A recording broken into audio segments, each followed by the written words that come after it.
Afternoon everybody. तो आज का जो हमारा क्लास है वो GS6 की क्लास है, पेड बैच की। टॉपिक नंबर आप मेंस के सिलेबस में देखेंगे तो टॉपिक नंबर 11 है एग्रीकल्चरल डाइवर्सिटी, उसकी प्रॉब्लम्स, उसका समाधान उत्तर प्रदेश की दृष्टि से। ठीक है, उत्तर प्रदेश में जो एग्रीकल्चर है उसकी डाइवर्सिटी, प्रॉब्लम और उसके सॉल्यूशन, ये एक वेरी इंपॉर्टेंट टॉपिक है। ठीक है, आपका मेंस का सिलेबस में। और हम लोग जैसे कि आपको बताएं हैं कि सिर्फ और सिर्फ PCS मेंस का अभी हम लोग डील कर रहे हैं, जिसमें से हम लोग ने अभी GS1 GS6 और यूपी का कंप्लीट मेंस ओरिएंटेड करंट के बैचेस चल रहे हैं। ठीक है, जो भी एकदम नॉमिनल प्राइस में है। ठीक है, उससे जुड़ने के लिए आप क्या करेंगे, उससे जुड़ने के लिए आप जो है टेलीग्राम लिंक पर जाएंगे, चैनल लिंक पर जाएंगे और वहाँ से डिस्क्रिप्शन में टेलीग्राम लिंक में जो दिया हुआ उसको आप ज्वाइन कर लेंगे। ठीक है, वैसे तो ये पेड बैच की क्लास है, तो इसको जो है यूट्यूब में ओपन नहीं रखा जाएगा, तो कोई फ़ायदा नहीं है कि मैं इसमें कुछ अपने क्लास के बारे में बताऊं, लेकिन फिर भी बता देता हूं क्योंकि इसका 1 मिनट का शॉर्ट्स जो है वो अपलोड किया जाता है यूट्यूब पर, क्योंकि थोड़ी रीच ज़रूरी है, क्योंकि फ़ीस एकदम नॉमिनल है तो थोड़ी सी स्ट्रेंथ नहीं होगी तो थोड़ा सा दिक्कत हो जाता है किसी चीज़ को ऑपरेट करने के लिए। ठीक है, तो चलिए बिना टाइम वेस्ट किए, 1 मिनट का इंट्रोडक्शन था, अब बिना टाइम वेस्ट किए आज पूरी तरीके से हम लोग करने जा रहे हैं एग्रीकल्चर डाइवर्सिटी, प्रॉब्लम और उसका सॉल्यूशन उत्तर प्रदेश को ध्यान में रखते हुए। इसमें बात हम सिर्फ इंडिया की नहीं करेंगे, सिर्फ हम बात करेंगे इसमें उत्तर प्रदेश की। ठीक है, तो देखिए ये टॉपिक जो है आपको मल्टीपल एंगल से पता होना चाहिए। इसमें जो है जब आप कई मल्टी डायमेंशन जब आपको चीज़ें इसमें पता होंगी तो पहले इसमें हम आज आपको क्या देंगे, पहले इसमें हम आज आपको पूरा जो है जो मेरा कॉन्सेप्ट रहता है, पूरा इन्फॉर्मेशन आज हम आपको दे देंगे। किससे? यूपी के बारे में। किसके टर्म में? एग्रीकल्चर के टर्म में। ठीक है, एग्रीकल्चर के टर्म में। ठीक, एग्रीकल्चर डाइवर्सिटी ऑफ क्रॉप्स के टर्म में। ठीक है, इससे क्या प्रॉब्लम्स फेस हो रही हैं। ठीक है, क्या चैलेंजेस हैं।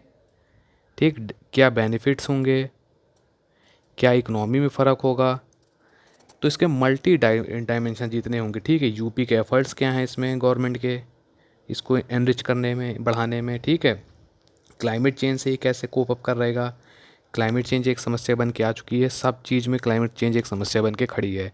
तो क्लाइमेट चेंज में क्या जो क्लाइमेट चेंज से इसमें क्या उतार चढ़ाव देखने को मिल रहा है, तो सारे मल्टीपल डायमेंशन हम लोग कवर कर लेंगे।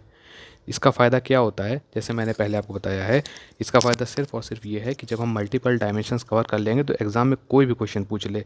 ये वो तरीका नहीं है कि यूट्यूब में जो है क्वेश्चन दे दिया, फिर मॉडल आंसर पढ़ लिया और उसको जो है उसी क्वेश्चन को यूट्यूब में करा रहे हैं, टाइम वेस्ट कर रहे हैं। मान ली थोड़ा सा चेंज कर देगा तो बच्चे क्या लिखेंगे। तो ये चीज़ ध्यान रखते हुए मल्टीपल डायमेंशन जो है कवर किए जाते हैं। ठीक है, ताकि कोई भी चीज़ पूछ ले, आपके पास डेटा, फैक्ट और करंट का मटेरियल, करंट अफेयर्स का मटेरियल इतना मैं खुद आपको प्रोवाइड कर दूंगा कि कुछ भी पूछ ले। अगर आपको मैंने 10 चीज़ें भी लिखवाई हैं, उसमें से अगर आप 2-3 चीज़ें भी लिख देंगे, ठीक है, तो वो एक अलग से इम्प्रेशन क्रिएट हो जाएगा। तो ठीक है, हम लोग स्टार्ट करते हैं। ये कुछ तो ऐसे हैं कि जो सोर्स वगैरह और जो वेबसाइट वगैरह से जो चीज़ें कलेक्ट की जाती हैं, न्यूज़पेपर से हो गया या मैगजीन्स हो गए, ये करंट अफेयर्स हो गया। तो मल्टीपल सोर्स जैसे कि मैंने बताया हमेशा चीज़ें कनेक्ट की जाती हैं, कोई बुक का यूज़ नहीं किया जाता है, ये आप जान लीजिए। स्ट्रिक्टली हो सकता है थोड़ा बहुत चीज़, एक आध चीज़, 2-4 लाइन, 2-4 चीज़ें, कुछ चीज़ें रेफरेंस के तौर पे देखी जाती हूँ, बाकी बुक का यूज़ नहीं किया जाता, क्योंकि मैं इसके इसलिए खिलाफ़ हूँ क्योंकि यूपी में जो पेपर है वो टोटली डायनेमिक है, और अगर उसमें आप बुक से कंसल्ट करेंगे तो उसमें 2 साल 3 साल पुराना डेटा मिलेगा, जो कि आपको बर्बाद कर सकता है। ठीक है, बर्बाद करने का मतलब आपके मार्क्स कम कर सकता है। ठीक है, बाकी आपकी मर्ज़ी है। तो आज हम बात करने वाले हैं किसकी, अपने एग्रीकल्चर के बारे में, जो हमें उत्तर प्रदेश में देखने को है। तो सबसे पहले हम क्या करेंगे, सीधा सीधा फंडा आप ये समझ लीजिए कि सपोज़ देखिए मैप बनाते हैं, थोड़ा सा गड़बड़ हो सकता है मैप, तो वो आप थोड़ा सा कोऑपरेट कीजिएगा। ठीक है, ये है मैप उत्तर प्रदेश का। ठीक है, सपोज़ ये मैप है हमारा यूपी का। ठीक, और अब इसमें हमको क्या करना है, हम आज बात करने वाले हैं किसकी, जो 9 क्लाइमेटिक जोन्स हैं, 9 एग्रीकल्चरल क्लाइमेटिक जोन्स की हम बात करने वाले हैं। ठीक है, हम इसको लिखेंगे, इसको मैप में दर्शाएंगे, क्योंकि लिखना कम है वहाँ पे। ठीक, जैसा हमेशा हम बताते हैं, लिखना कम है, शो ज़्यादा करना है। ठीक, तो देखिए आपको सीधे बस इतनी सी बेसिक चीज़ ये पता होना चाहिए कि 9 क्लाइमेटिक जोन्स जो हैं उसको हम मैप में कैसे दर्शा सकते हैं, ठीक है। तो ये आपका ये हो गया यहाँ तक, इसको आपने क्या लिख दिया, तराई जोन, ठीक। जो ये आपका ये पोर्शन है, ठीक है, ये आपका कौन सा जोन हो गया, नॉर्थ ईस्टर्न प्लेन, ठीक। फिर इसके नीचे ये इधर जो है ये पूर्वी हिस्सा हो गया आपका, यानी ईस्टर्न जोन। और इसके नीचे कौन सा जोन हो गया, ये हो गया आपका विंध्या जोन, ठीक है। ये आपका इधर का क्या है, वेस्टर्न जोन, ठीक। वेस्टर्न जोन ये हो गया। अब वेस्टर्न जोन से आप थोड़ा सा नीचे अगर ऐसे आएंगे, हल्का सा ऐसे आप दिखा सकते हैं, तो ये आपका कौन सा एरिया हो गया, ये हो गया आपका semi area southern western zone, ठीक। ये आपका हो गया ये पोर्शन सेंट्रल वेस्टर्न प्लेन, ठीक। और जो बीच का अभी बुंदेलखंड सबसे इम्पोर्टेंट एरिया है, आजकल की न्यूज़पेपर में छाया हुआ है ये एरिया, ये 7 जिले, ठीक। ये क्या हो गया आपका बुंदेलखंड जोन। इसमें कौन कौन से हैं आपके, ललितपुर हो गया, झांसी हो गया, जालौन हो गया, ठीक है, और हमीरपुर हो गया, महोबा हो गया, बांदा हो गया, चित्रकूट हो गया, ठीक। और ये आपका कौन सा है, ये है आपका सेंट्रल प्लेन, मेन वाला सेंट्रल प्लेन, ठीक। बस इतना आपको दिखाना है और ज़्यादा इसमें आपको जानकारी नहीं लिखनी है। बेसिकली रेनफॉल्स वगैरह कितनी क्या है तो आपको पता है कि ईस्टर्न साइड जो है फ्लड अफेक्टेड है, तो यहाँ पे जो रेनफॉल होती है ज़्यादा होती है, 120 से 130 मान लीजिए, ये 130 मान लीजिए, ठीक है। ये आप 120 तक मान लीजिए, ये रेनफॉल है, ठीक, सेंटीमीटर में 120 120 120 130। और ये तराई है तो यहाँ पे आपको पता ही है जो है अलूवियल सॉइल्स पाई जाती हैं, है ना, अलूवियल सॉइल्स। बस आपको ऐसे शो कर देना है इसमें, ठीक। बाकी तो आप ये 9 क्लाइमेटिक जोन्स हैं तो आप अलग डिटेल में पढ़ेंगे ही, वो अलग चीज़ है। पर ऐसे आपको अभी डाइवर्सिफिकेशन दिखाना है तो आप ऐसे ही शो करेंगे। ये हो गई 100 से 110 सेंटीमीटर हो गई, ठीक है, 100 मान लीजिए, 100 से 110 रेन हो गई, ठीक है। वेस्टर्न साइड में इधर थोड़ी कम हो गई रेनफॉल, तो इधर आप कर दीजिए 90 सेंटीमीटर रेनफॉल हो गई, ठीक है। सेंट्रल वेस्टर्न में आप कर दीजिए 95 सेंटीमीटर रेनफॉल, ठीक। सेंट्रल प्लेन में तो आप जान ही रहे हैं बेसिकली, जिसमें हमारा लखनऊ, हरदोई, सीतापुर ये सब चीज़ें आती हैं, सारी क्षेत्र आते हैं। बुंदेलखंड के 7 राज्य हैं। बेसिक आपने दिखा दिया, 120 120 120 125। ये आपने बेसिकली देखिए, आपने क्या दिखा दिया, एग्रीकल्चर कितना सटीक डेटा, कितने कम वर्ड्स में, कितने कम उसमें, और अट्रैक्टिव और इम्प्रेसिव तरीके से आपने शो कर दिया, ठीक। हम अभी क्या बात कर रहे हैं, डाइवर्सिटी की। अगर हम क्रॉप्स की बात कर रहे हैं तो डाइवर्सिटी जो है, ठीक, आपको पता है कि क्यों नीडेड है, ठीक। आपने तो देखा होगा अभी तक, आपको पता होगा कि हमारा जो है इंडिया, ठीक, इंडिया कह लीजिए, ठीक, सारे राज्य हैं। और अगर यूपी भी आप देखें तो क्या देखने को मिलता है कि वही घिसी पिटी चीज़ें ही सब किसान जो है खेती किसानी उसी की कर रहे हैं, राइस, वीट, यही सब है ना। गांव में देखेंगे तो बस गेहूँ गेहूँ गेहूँ।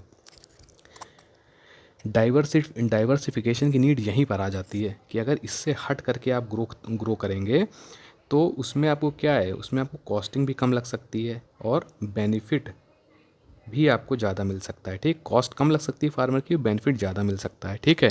एमएसपी में भी बदलाव देखने को मिल सकता है चीज़ों का, लेकिन फार्मर को क्या पता गाँव का, बस वही गेहूँ चावल वही, उसी में वो पूरा दिन रात एक किए हुए पूरी मेहनत अपनी लगाए पड़ा है। इसलिए डाइवर्सिटी की बहुत ज़्यादा आवश्यकता है।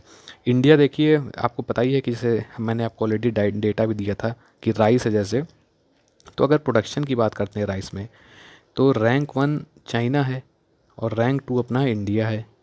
सिमिलरली वीट की अगर हम बात करते हैं तो रैंक 1 चाइना है और रैंक 2 इंडिया। तो पूरे भारत का ही हिस्सा यूपी है।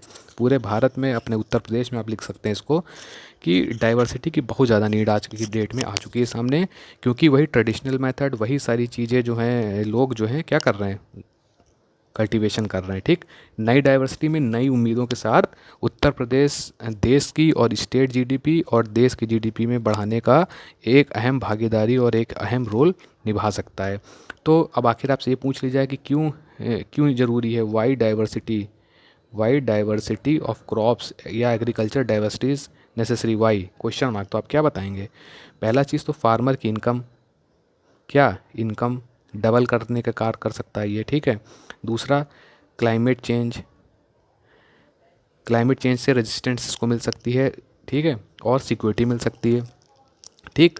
अब आप देख रहे हैं आजकल मिलेट्स वगैरह के प्रोग्राम हो रहे हैं, तो क्या है, कोर्स सीरियल्स के जो प्रोडक्शन है उनको क्या प्रमोशन दे सकता है ये, कि भैया गेहूँ चावल के अलावा भी और भी चीज़ें हैं धरती पे, उसको भी करो, है ना। ये चीज़ हो गया ना। और देखिए क्या है कि एग्रीकल्चर, आपको पता ही है कि 65 से 70% जो जनसंख्या है वो सिर्फ एग्रीकल्चर पे निर्भर है, ठीक।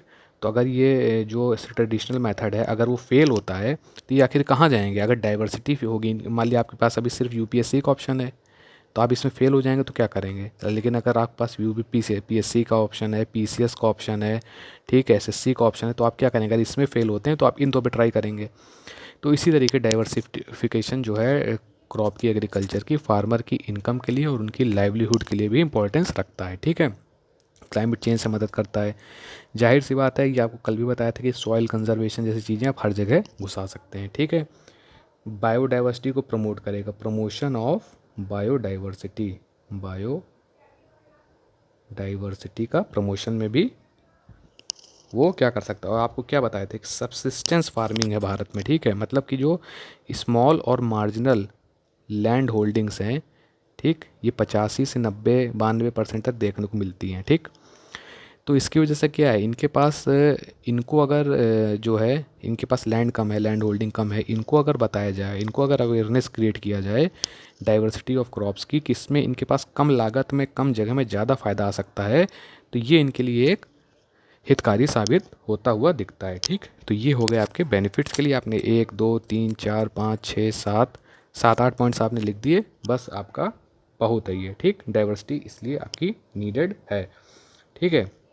ये आपने यहाँ पे डाइवर्सिफिकेशन को ख़त्म कर दिया। अब देखिए, अब इसके बाद आपको क्या पूछा जा सकता है, मतलब किसी भी चीज़ को आप लिखेंगे तो आप उसमें क्या क्या क्या मेंशन करेंगे?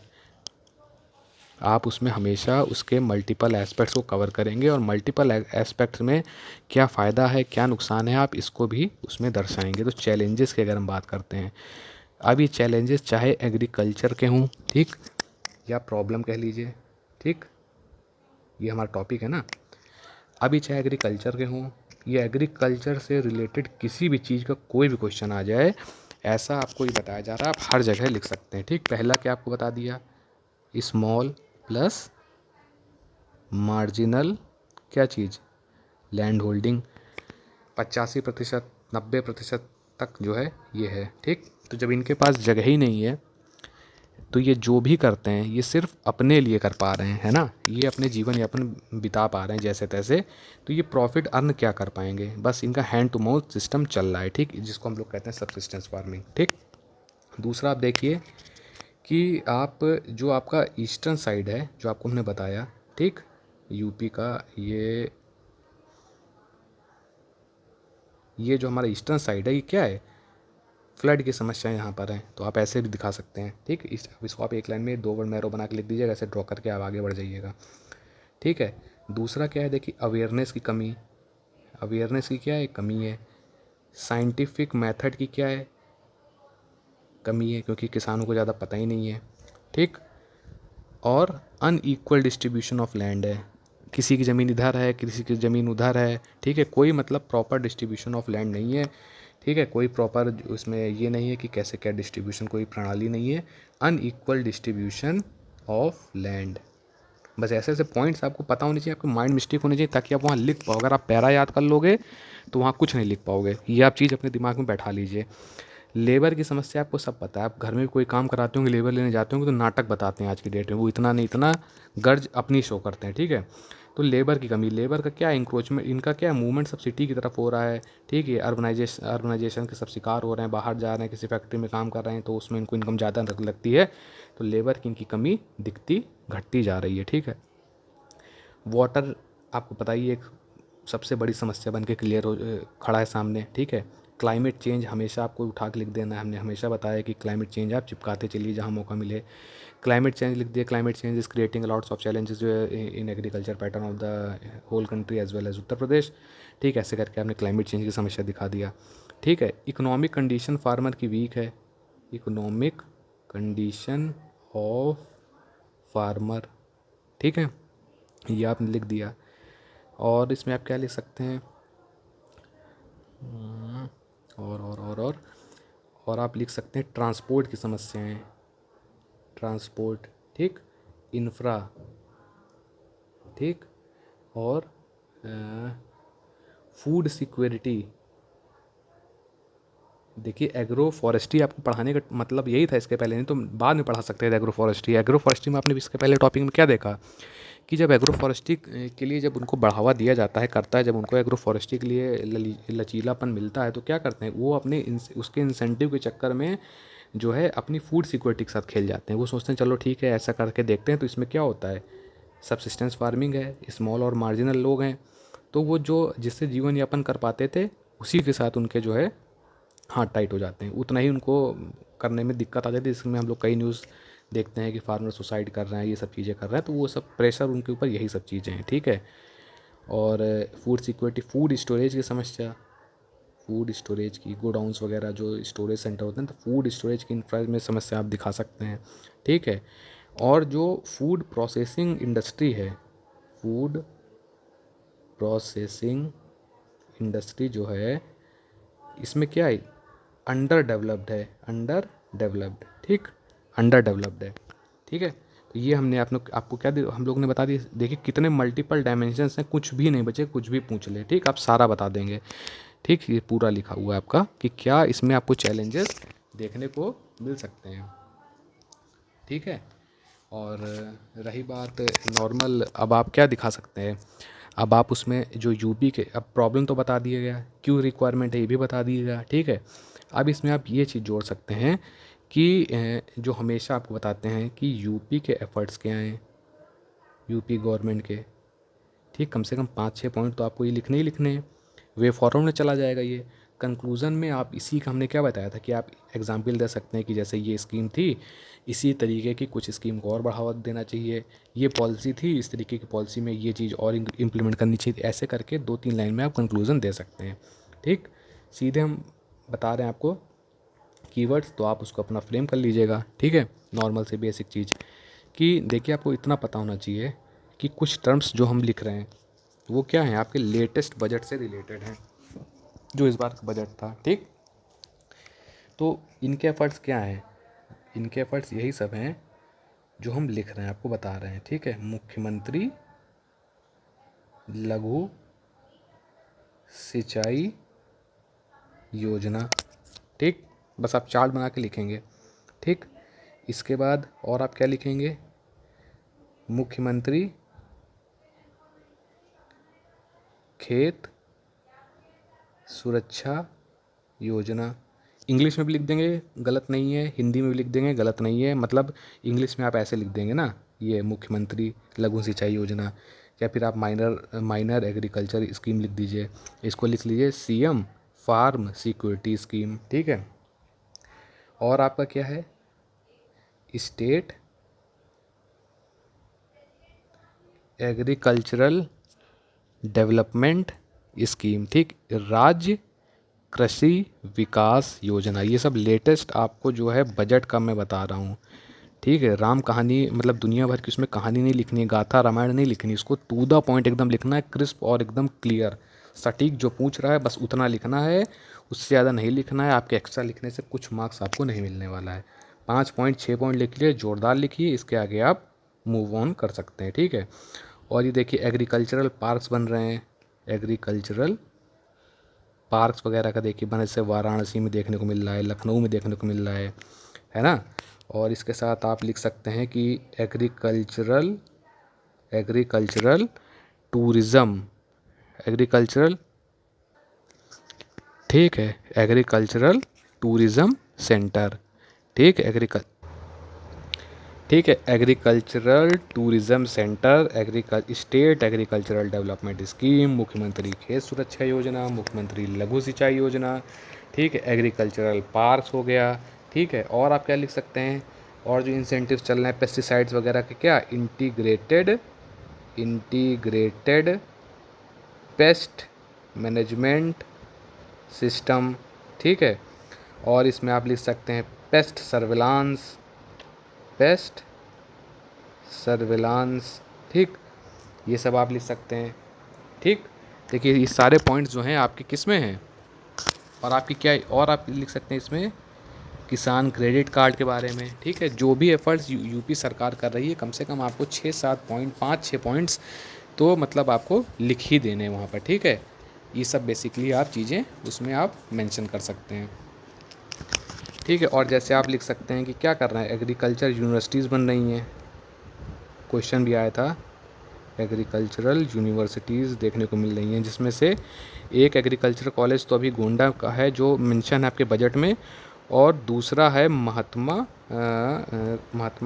गांधी नहीं, महात्मा बुद्ध था, सॉरी, हाँ कन्फर्म, एक था गोंडा में, एक है आपको Mahatma Buddha agricultural technology university, कहाँ पर, कुशीनगर में, ठीक। ये आपका है कुशीनगर में, ये है आपका कुशीनगर में, तो एक गोंडा में और एक आपका कुशीनगर में, ये दो चीज़ें आपको पता होनी चाहिए, ठीक।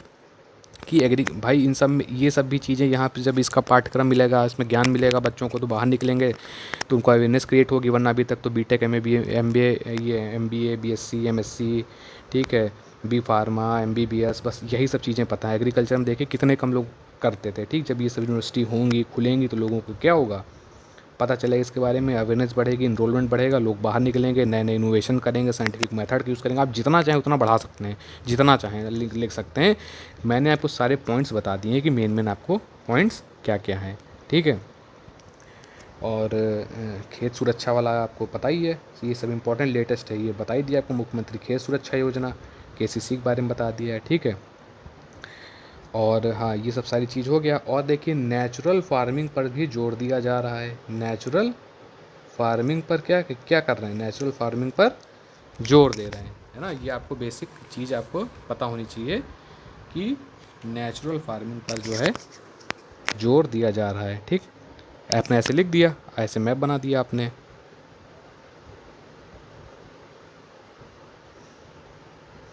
ठीक। अब नेचुरल फार्मिंग भैया जोर दे रहे हैं, तो अब क्या करेंगे, कुछ ना करिए इसमें, बस आप बुंदेलखंड क्षेत्र को दिखा दिए कि बुंदेलखंड के जो हमारे क्षेत्र हैं, जो 7 ज़िले हैं बुंदेलखंड के, यहाँ पर क्या है, प्राकृतिक खेती, ये सब वेबसाइट, लेटेस्ट न्यूज़पेपर का मटेरियल है, ऐसे कहीं का किसी बुक में आपको नहीं मिल जाएगा, बुक में मिल जाए तो आप कमेंट कर दीजिएगा, ठीक है। ये आपका प्राकृतिक डाइवर्सिफिकेशन में सब दिखा सकते हैं, ठीक है। यहाँ पर क्या आपको मिल रहा है, यहाँ पर आपको प्राकृतिक खेती मिल रही है बुंदेलखंड इलाके में, ठीक। ये प्राकृतिक खेती आपको मिल रही है 7 ज़िलों में, ठीक, बुंदेलखंड एरिया में, आपने बस मैप में दिखाना है। इसके अलावा और ये डेटा जो कहता है वो ये कहता है कि ये 7 ज़िले हैं और 49 ज़िले और हैं जहाँ पर प्राकृतिक खेती का प्रावधान चल रहा है, ठीक।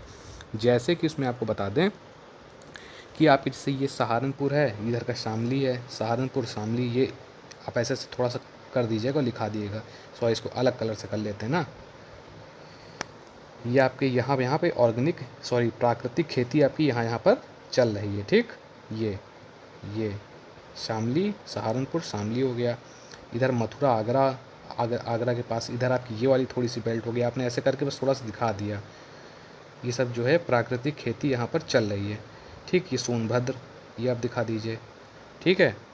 ये आप ऐसे करके यहाँ पे थोड़ा सा दिखा सकते हैं, ये ऐसे पैचेस में, ये इन जगहों पर प्राकृतिक खेती चल रही है। और ये वाले में आपने क्या लिख दिया, ये बुंदेलखंड के तो 7 ज़िले ये क्या है, प्राकृतिक खेती कर रहे हैं, ठीक है। इसके बाद थोड़ा सा आप चाहें तो ये भी दिखा सकते हैं, मतलब आप अलग मैप में जाके डाइवर्सिफिकेशन आप थोड़ा सा अलग ये भी दिखा सकते हैं। ये मैप आ रहा है, ठीक है, ये मैप आपका ये आया, थोड़ा सा मैप गड़बड़ हो जाएगा तो इग्नोर कीजिएगा, ये, ठीक। सपोज़ ये मैप है हमारा यूपी का, ठीक है।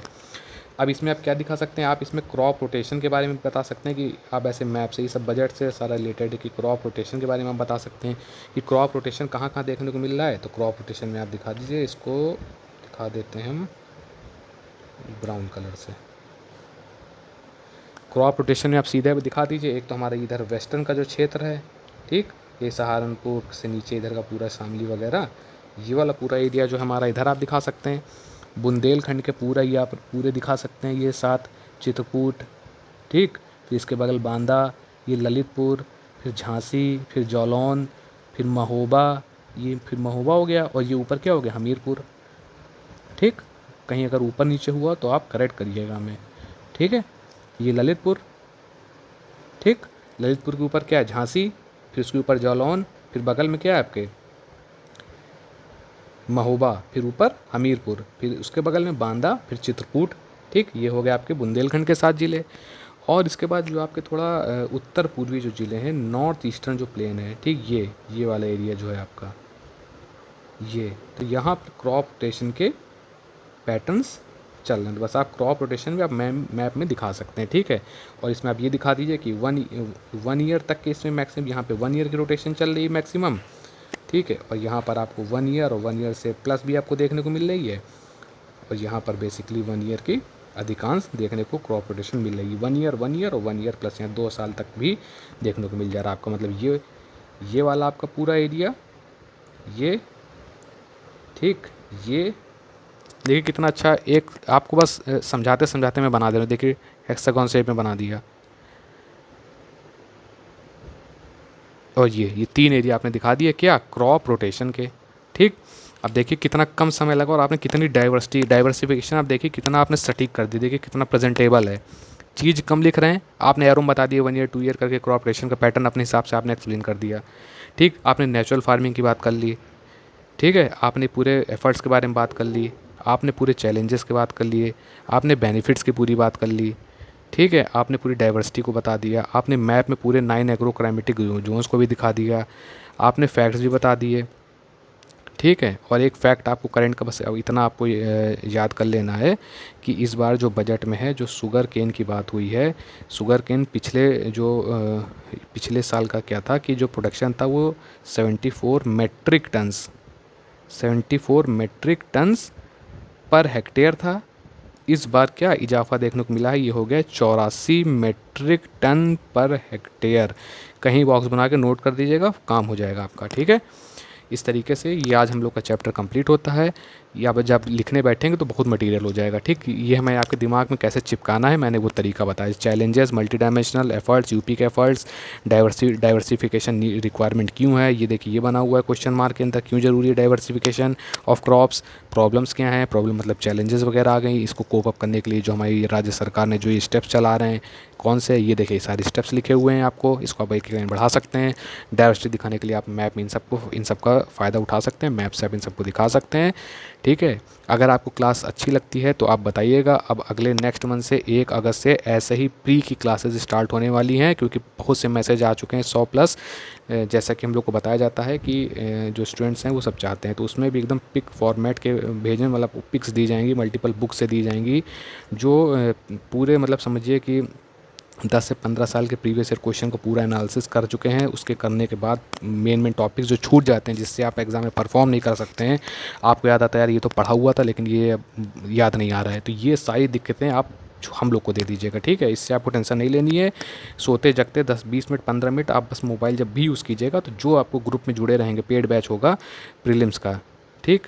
मजबूरी है पेड बैच चलाना, आप समझ सकते हैं, तो उसमें आप लोग जुड़े रहिएगा। उसमें बस सोते उठते बैठते जगते जो पिक्स भेजी जाएंगे उसको देखते रहिएगा, रिवाइज़ करते रहिएगा। पूरा सिलेबस दोहरा जाएगा, कब ख़त्म हुआ आपको पता नहीं चलेगा, ठीक। इसके साथ ही साथ GS 6 का हमने आपको बताया लगभग 31 जुलाई तक हम लोग ये कोर्स को क्या करेंगे, पूरा कंप्लीट कर देंगे। 70% या फिर इससे ऊपर निकाल देंगे। अब आप सोचिए कहाँ डर आपका एकदम पूरा ख़त्म, ठीक। GS 1 इसके बाद स्टार्ट हो जाएगा, जो 15 अगस्त तक ख़त्म हो जाएगा। इसके बाद अगर आप लोग का कॉपरेशन रहा तो GS 3, GS 4, GS 5 ये सब भी 15 दिन 10 दिन, मतलब जैसे 2 का 1 में चला दिया, एक साथ 2 क्लास आने लगेंगे, 10 दिन ले लिया, ऐसे करके पूरा कंप्लीट हो जाएगा। हंसते खेलते हो पता नहीं चलेगा। आज की डेट में आप खुद देख लीजिए कि GS 6 जैसे टॉपिक में जो महाडायनेमिक टॉपिक था जिसमें समझ में नहीं आता कि कौन सी बुक पढ़ें और कहाँ से क्या करें, उस चीज़ आपको लगभग 8 से 10 टॉपिक करा दिए, लगभग सिलेबस आधा, ये मान के लिए कि 40% हम लोग लगभग कर चुके हैं। और आप देखिए कोई प्रॉब्लम नहीं आ रही होगी, मल्टी डायमेंशनल अप्रोच आपको दे चुके हैं, हर तरीके से आपको मजबूती मिल चुकी है। इसीलिए जुड़िए, आप लोग प्रमोट कीजिए, ठीक है, कोऑपरेट कीजिए, तभी जाके आपको जो है 100% मेंस में रिजल्ट दिलाने की गारंटी है। आपको मेंस आप अच्छा लिखेंगे, गारंटी कुछ नहीं है, आप अच्छा परफॉर्म करेंगे तो हम लोग आपको बेस्ट चीज़ देंगे और एकदम इकोनॉमिकल दे रहे हैं। तो इसके लिए आप बस सपोर्ट कीजिए। अगर कुछ हम लोग पेड बैच चलाते हैं तो उसमें सपोर्ट किया करिए, जो भी आप कंट्रीब्यूशन कर पाएँ वो जो किया करिए, उसमें जुड़ जाइए, यही एक कंट्रीब्यूशन होगा। क्योंकि स्टाफ होता है उसको, और किसी भी संस्था को चलाने के लिए फाइनेंसेस की आवश्यकता पड़ती है, ठीक, इस चीज़ का आप ध्यान रखिएगा। तो चलिए, थैंक यू। ये जो दिया है इसका पीडीएफ आपको मिल जाएगा, इसको अपनी भाषा में आप समझ के रिवाइज़ कर लीजिएगा, और इसके अलावा आपको कहीं दिमाग लगाने की नीड नहीं है। धन्यवाद।